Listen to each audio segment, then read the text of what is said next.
Welcome back to the show. We are talking about words today, which I know words can be quite challenging at times, especially when you're a busy mama and you've got so much going on in your head. Maybe you have brain fog and it like takes everything in you just to even order a coffee. You're like, now we have to think about copy and what to say in order to sell more. So we're going to make this so much easier for you. I have one of my dear friends, Christa, coming on today to support you with sales copy and making this just so much easier for you. So that way you feel more empowered and confident going and talking about what you're doing, what you're selling, how it can change and impact lives.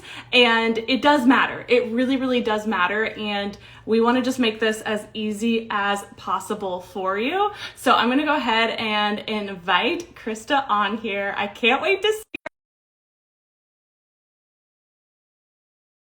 her and running this morning. And then I knew that I had this interview and it just like made my day just a little bit better knowing that I was going to see one of my dear friends. Hi. Good morning. Good morning. I'm serious. I'm so glad that you were today. Yeah. Like I need your energy today and this topic I think is so important. So for those that don't know you, introduce yourself. Welcome Christa to the show. So tell us a little bit more about you. Sure. Well, my name's Christa Nichols. I'm a sales copywriter. I also train moms who love to write how to make money as copywriters. And I help my clients that I write for generate more sales, more followers, more clicks, more registrations through targeted copy that speaks to the exact target audience they're trying to reach and takes them on a journey to invest, to buy. So good. Well, and I just through talking to so many women, this is a big struggle.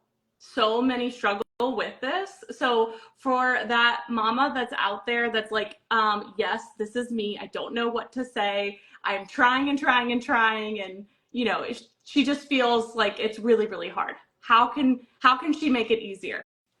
You're completely normal.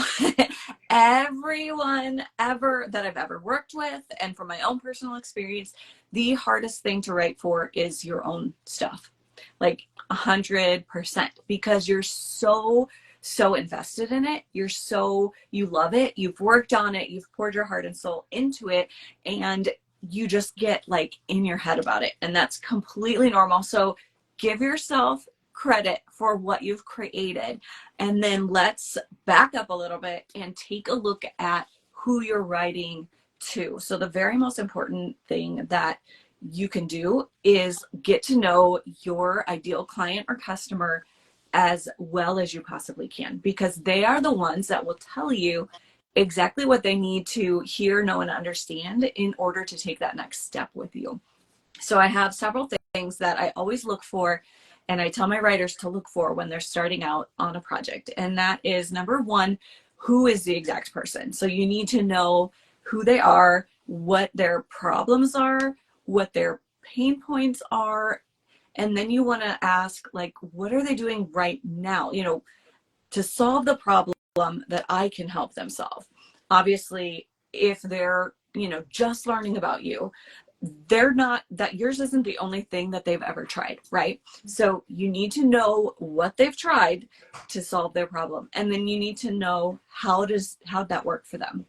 And obviously, if they're still looking, it was a fail, right? So you need to know like what that looked like, how that made them feel, where they are in their head about it. And then you have to be able to connect that with your offer. Why is your offer going to get them results when nothing else has? And if you use that framework, it's going to help lift you out of like the emotional of having to write for your own stuff and put you in that frame of mind to be able to reach your person with exactly what they need to know right now.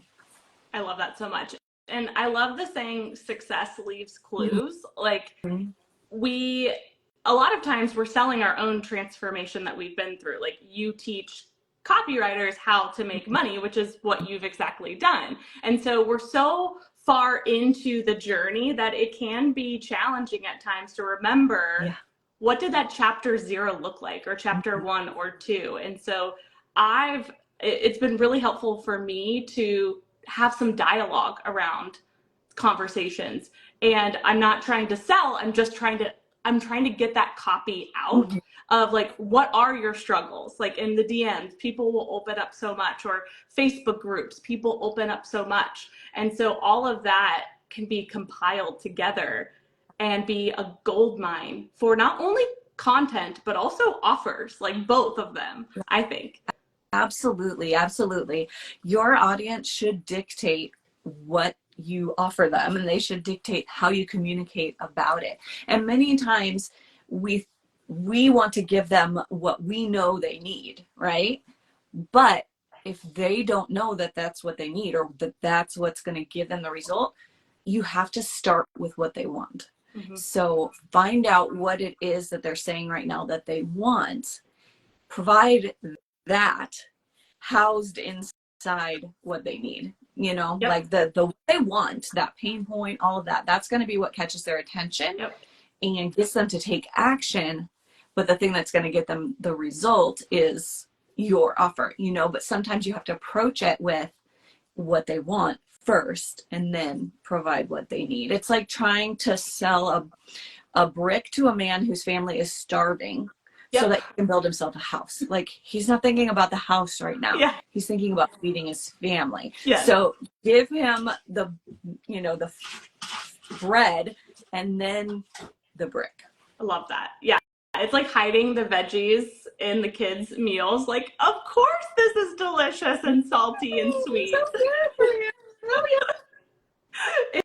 It's so true though. And like, if that helps them get to the result, then everyone wins too, Yes. Like it's actually in their best interest to lead with what they're really desiring, what they're really wanting, because that's going to activate them way more than talking about the brick or the veggies first. Yeah. It's like, Right. okay, we get it.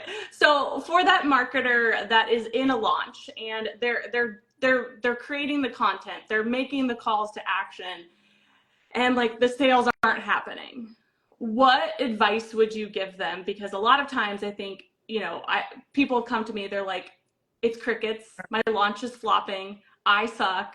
And so like, coach that person through like what to do, because it's not over until we say it's over. So what Exactly. can they do to like throw the Hail Mary and still win the game? So what I would recommend is thinking about your traffic, like who is watching, who is in that pool of people that you're presenting to right now, and thinking about what level of awareness they are at. Because a lot of times when things aren't working, it's not because what we have isn't helpful to them. It's because they're not at the same level of awareness that we're talking. So we're speaking ahead of them instead of meeting them where they are and then bringing them to that level of understanding. So there's 5 levels of awareness. First one is pain. They're unaware of even what's causing the pain. They just know that they're in pain.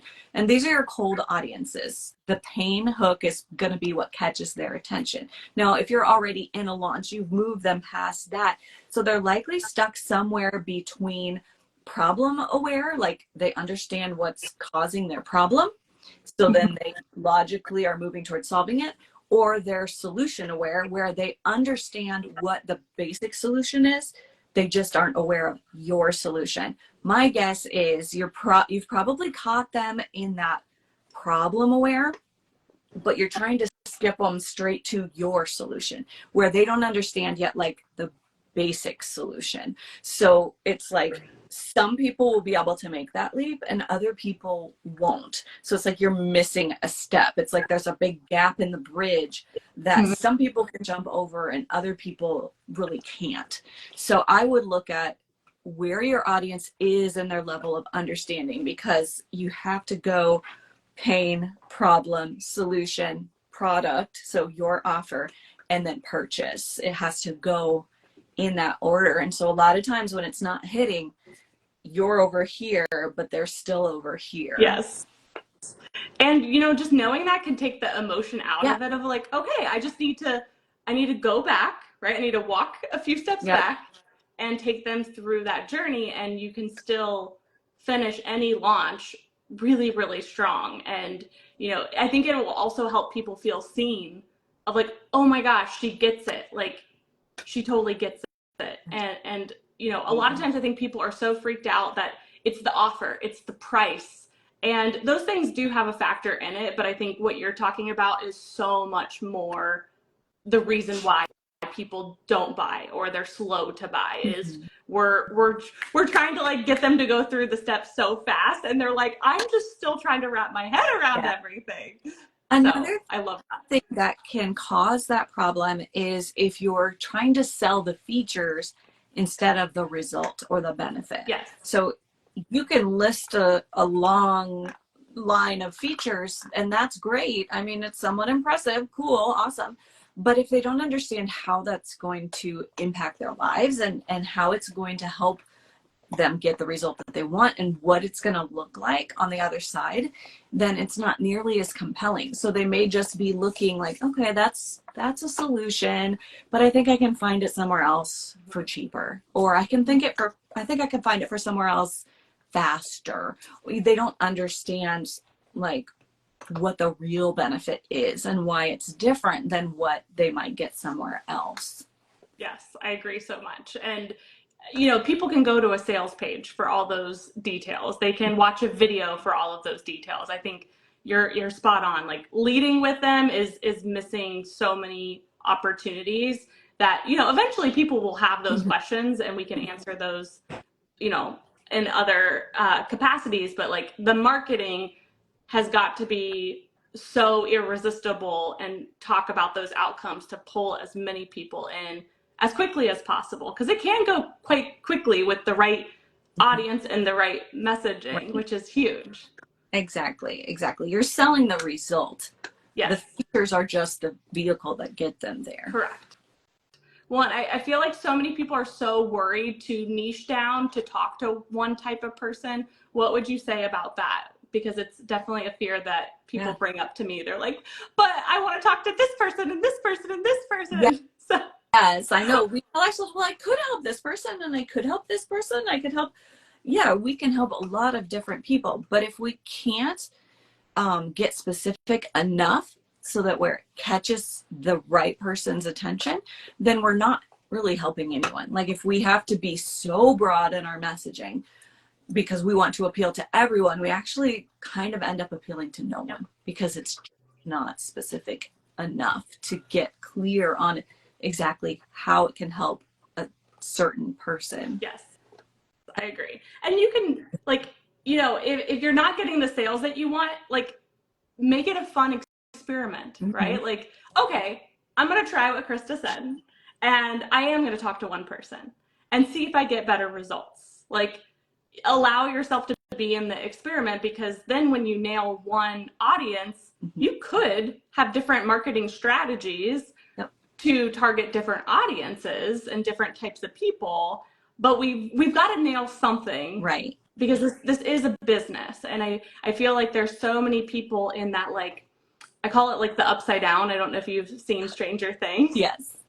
But it's like there's so many entrepreneurs in the upside down, and you can hear them. It's like really muffled, and they're trying to get out, but like they can't. And so we've got to do something different and to get a different result. And so I really do believe sales copy and proper messaging is such a huge part of that. Yeah, I agree. And I always say, unless you're selling toilet paper, your offer isn't for everyone. Like, it's not for everyone. Unless you're selling water or toilet paper, it's I love okay that. to be more exclusive. I love that so much. It's so true. I mean, even toilet paper sometimes is very like targeting a certain type of person. True. Like, true, the specific brands. Like, there are other options. Yeah, Charmin does a really good job. They're like, we know we're not the cheapest, but your booty's gonna thank us. Yes, exactly. And I do want to like quickly have you share a little bit of your story, because your journey is so inspiring, especially for those like newer entrepreneurs that they're like, am I ever gonna make it? Is it ever gonna happen for me? So I would love for you for you to take us back in time to the the beginning of your story. It's so inspiring, and I think it'll really resonate with so many people. Yeah, so 7 years ago, I had been a graphic designer since I graduated from college. It was a business that someone else created that they left me in charge of when they went off and ran for public office. And one day I got a phone call, and basically, when I hung up the phone, 80% of our family's income was gone. The company that held 80% of our contracts they were retiring, they were effective immediately. And so it was that moment where I realized I had never planned for this. I had never had a plan B. I mean, I never thought about what I wanted to do. I just did this thing and I could do it and it was fine. So I had to get real clear about making some decisions right then. So I had to decide, do I want to go out and get a job and start over from the very beginning and climb my way up and probably commute an hour each way every single day, leave my kids. We had just decided to homeschool. It was a whole mess. I had retired my husband to work in that business. It was a whole mess. And I decided, no, I'm not going to do that. If I went this long, just kind of coasting in a business that was handed to me, I need to find out what I can do if I actually really go all in and do something that I want to do. I get to decide now, what is it that I want to do? And so I decided that I still wanted to keep working from home. I was going to find a way to offer some services that people would be willing to pay for, that the market needed, the whole ikigai Japanese concept. I was like, okay, something I enjoy, something I'm good at, something the market will pay for, something that solves a problem. Yes. And so I dove into learning about digital marketing, and I offered all kinds of services. Like if the client wanted it, I would just learn how to do it and do it. And I burned out really, really bad. Like I was working 80 to 100 hours a week, and I wish that was an exaggeration, but I burned out really bad. I didn't like doing most of the services that I was doing. And finally my husband was like, this is not why we decided to do this. Like we wanted to spend more time as a family, not less time. So stop doing everything you don't like doing. Pick one thing, Chris, one thing. You don't have to be good at everything. You don't have to offer everything. And that's how I became a copywriter. I had been writing for some clients. That was the thing that I really liked. And that was the thing that I could get the best results for. And so I just went deep on that. And I figured out what copywriting was, first of all, because I really didn't know. I also worked inside a Facebook ads agency for a while, writing copy for them. And that taught me a lot about conversion and how sales copy works. One moment. You're good. The real star of the show is here. And yeah, so I got really good at writing. And then I decided to go all in. I stopped doing everything but copywriting under my own shingle. And I generated $250,000 in 12 months. That was probably year 2. So the first year I got clear about what I wanted to do and what I didn't want to do. Mostly I got clear about what I didn't want to do, let's be honest. Yes. The second year I dove into learning expert level and getting results. But a huge part of that for me was community and coaching, like having people who believed in me, that I could I had no frame of reference for this whatsoever.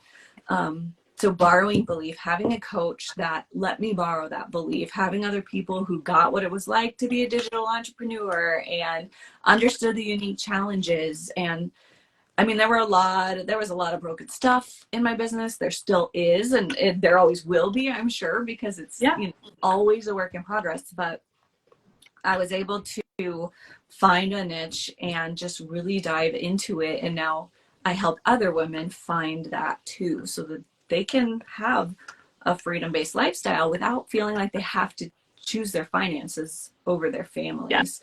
Yeah. I just really feel like no woman should have to make that kind of a sacrifice or choice. I agree. Especially in 2024, there are there's never truly no BS. There's never been a better time than literally right now. If you just study any of the statistics of the info products and the education online, where it's heading, COVID really sped up those predictions, and it's just picking up speed. People are craving to learn online, to be in community with other people around the world. Like, and so it's just like there is opportunity out there for anyone that wants it, which is exciting. It's so exciting. It really is. It really is. And a friend of mine calls it the decommoditization of education. There are people out there who just want to know what they want to know. They don't have interest in spending 4 years getting a degree, taking gen eds, all of that stuff. They want the direct expert level path to the exact thing that they want. Yes. And we all have these weird random skill sets or whatever that we can turn into something that will help benefit someone else in a more direct way, decommoditizing what education looks like. Yep. And making it more of choice instead of only route, only option. Well, I think we get so hung up on the nuts and bolts of like, well, how am I going to like build this, and how am I going to launch it? And like, again, there's also education out there for all of that, right? Like that's why you and me exist.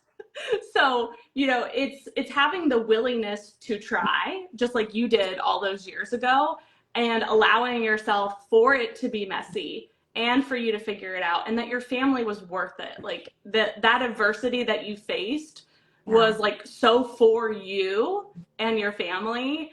And, I call those wake up call moments where like you had a choice. Like you either could have gotten a job, or you're like, let me go all in and figure this out. And those moments are everything. They're so powerful. Well, and I think it's important too to remember not to hate hate the pain. Don't hate the pain. Don't hate the challenge. Don't hate the obstacle, because the obstacle is going to be what strengthens you and helps you grow into the leader that your business needs. So it's a choice to see that obstacle, that challenge, as a benefit, as something that's going to help you. I love that. There are so many, like if I was dropped into my business right now today as the Christa 6-7 years ago, there would be no way. I absolute faceplant. I did not know, I was not the person that could handle the business that I have today. Back then, I had to grow into that person. And I think a lot of times you see that when people are dropped into a business, but they're not ready. Even though it's a totally viable business that solves a problem and meets a need and all of that, if they can't lead it because they never had the chance to learn how, it just is not as effective and oftentimes fails. So don't be upset about the challenges. Use them as growth opportunities to become the person that your business needs. I love that. Okay, sir. Good grief, buddy. He's like jumping. I don't know if you can see. It's so cute. I love it. I remember when Harley was that small, she grew very fast. And, it's like that temperature, right? Like the thermostat, like you're going to need time to warm up and become your wealthiest self. And like, although like Christa in year 2 had that big result of, the 250,000, it was because of the Christa before, right? Like Christa year 2 got, all the credit, but it was really those choices that you made leading up to year 2 that created that result. And I think that, to your point of like, embrace the obstacles and the challenges, because they lead to moments like that and so much more. Like, and I just think that that's so important. It's almost like if we were to like hug the challenge and be like, oh my gosh, I'm so excited to have this challenge. Right. When I come out the other side, I'm going to have grown. Yeah. And we have no problem thinking about it when we're thinking about our fitness. Yeah. We go in, we work our muscles, it hurts. Yes. The muscle fibers break down, but they build back stronger. Same concept. Yes. And when you go into the gym for the first time, logically, it would be no one, for the most part, would go and pick up, the heaviest weight in the right. You'd be like, anyone would hurt themselves, right? Where's so it's the like, twos? Right? It's the strength training, but eventually, the more you go into the gym, you're going to build the strength that you could eventually get to that heavier set of weights, and it will be a great day when that happens. And so it's just like, I've been working with so many humans on building the belief and building the strength, because it literally, you can do just about anything when we work on that.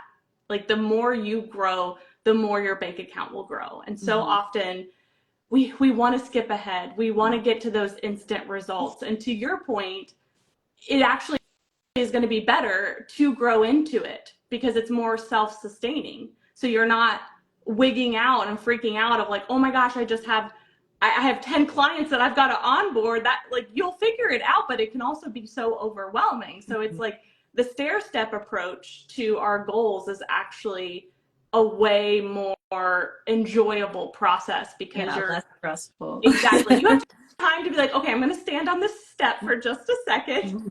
I'm going to take a deep breath, then I'm going to take 2 more steps. Yeah. And it's huge. It's so huge. So what have you got going on? Tell us where people can connect with you and learn from you more and all the things. Yeah. So I am at Christa Nichols Copy on all social platforms. I offer tips and tricks and strategies on YouTube for growing a freelance copywriting business, but also for generating sales through your words for your own offers. So all that free content there on YouTube. I also have a free challenge for women who want to learn how to make money as copywriters. You can always find me just nerding out on Facebook about copy and copy strategies and messaging and conversion. And yeah, I'd love to have you come over and say hello. I love that. Is there a book around sales copy that has been the most impactful for you? Yeah, this one here. I'm a nerd. Expert Secret by Russell Brunson. That has been big for me because it teaches a lot of frameworks, repeatable frameworks that can be used for any offer to any target audience from any type of client that you have or your own offers, and can be retrofitted around any type of offer, just proven frameworks. And I like that one. I recommend it a lot to people who know that they're going to be writing their own copy and just want some frameworks that will help them get results right away. I love that so much. Well, go binge Christa on YouTube and say hi to her on Facebook. Thank you for coming on the show. I always love to end with like one little like nugget of inspiration. So what would you tell yourself at the beginning of your journey? Like, what did you need to hear? I needed to hear that it doesn't have to be perfect. It just has to be done. It's not the smartest, the prettiest, or the strongest that necessarily succeed and have that breakthrough and make it to where they want to be. It's the ones who don't give up. So good, so good. All right, go make a move today on your staircase. Again, Christa, thank you so much. It was such a joy to hang out with you. All right, I'll talk to you soon. Bye, friend. Bye.